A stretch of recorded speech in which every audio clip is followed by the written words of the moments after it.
Hey, it's April, checking in again, and I hope you're having a wonderful day. I wanted to talk a little bit about when you receive what you asked for. When you have been praying for something or someone and it shows up, but it doesn't look like what you had in your imagination, it can get a little hairy.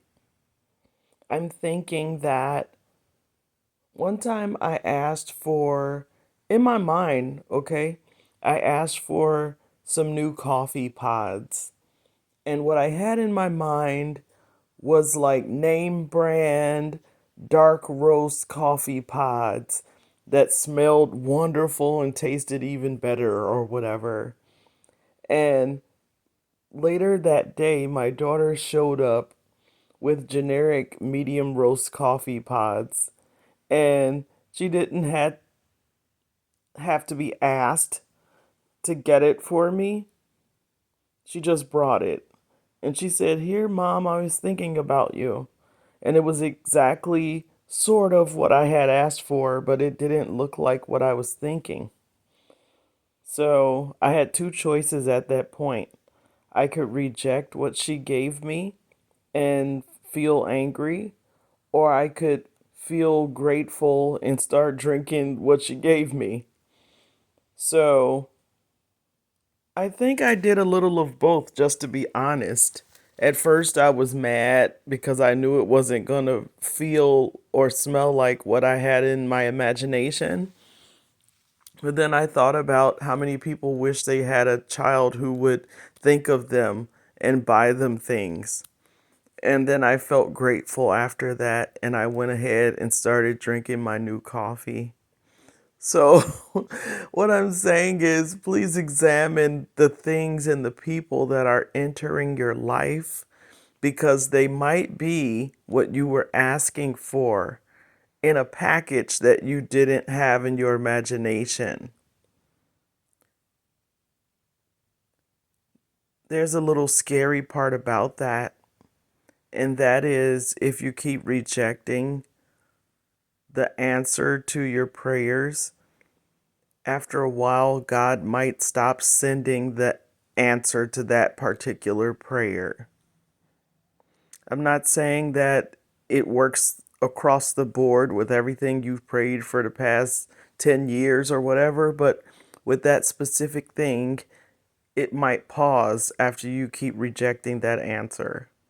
And another thing is that if you reject the wrong person and that person is already at a place where they're on the edge in their faith, they're already tired, they're already crying out to God, they're already on the brink of not believing, and then you give them the final push with your rejection, it might cause you to get in trouble in a way that you wouldn't have gotten in trouble if it had been someone different. So you could cause like a major catastrophe in your own life trying to reject what God has sent you after you're the one who asked for it. Okay? There's this story, it's really popular, and it's been made into a movie from the book called The Shack. And in this book, someone is asking for God. God, show me your face. God, give me your presence. God, I need you. Please show up. And God shows up. And when he shows up, he doesn't look like anything the person had in their imagination. And it takes a good push for the person to understand that, oh my goodness, this is God. God is in the form of someone he would never see as God. Okay? And I think that that is the way that a lot of people get in trouble when they are in charge of a ministry. They say, for instance, God, bring me dancers. Bring me dancers. I want a praise dance team. Please bring me dancers. God sends two young women who don't look like what you would consider a dancer. If you don't give them a chance, you'll never see it, right?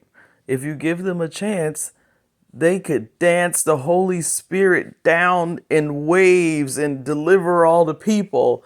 And they are exactly what God intended when He put praise dancers on the earth and in ministries, right? But because they don't look like what you consider when you say the word dancer to yourself, you might want to reject them based off what they look like. And that's not it. We can't form pictures of what a person of a certain caliber or title have to look like. And if they don't look like that, we're going to reject them. And if we do that, and the person is in a bad place already in their walk, we could really get in trouble. Or if we're at a place where we have done a lot of things that are a mistake, and this might be our last chance to do what God told us to do. So, any of those scenarios makes it really important to check people out spiritually before you make decisions, because they might be the answer to your prayer. That's all I have to say about that. I hope all your decisions go well and you're divinely connected to people who are meant to be in your life, ministry, and career. God bless.